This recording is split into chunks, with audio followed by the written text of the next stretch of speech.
اديني سبب مقنع يخليك تتجوز على امي الست المحترمه. اديك 100 سبب يا حبيبي. انت عندك كام سنه دلوقتي؟ 28 سنه.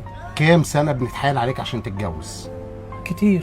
طيب وما اتجوزتش؟ تقوم تتجوز انت؟ يا حبيبي انا جبت لك 100 عروسه قبل كده عشان خاطر تتجوز وانت بترفض، صح؟ تقوم توافق انت؟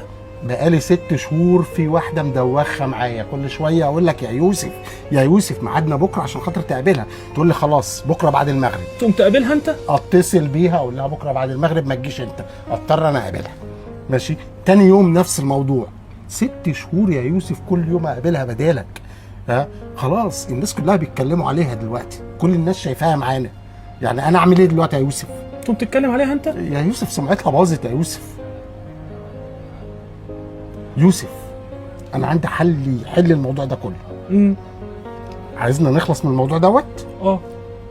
تلتزم بمواعيدك معايا يا يوسف، ماشي؟ خلاص يا بابا، يعني لو انت عايزني اتجوز وانت مش تتجوزش انا هتجوز انا، بس بلاش امي غلبانه، لو خلاص. عرفت هتزعل. وبعدين هتبهدلنا انا كمان، خلي بالك. بص يا يوسف بكره ان شاء الله ميعادك معاها، تيجي نقرا الفاتحه هفلسع انا وانت ربنا يوفقك. ماشي يا عريس؟ ماشي يا بابا. حبيبي يا يوسف.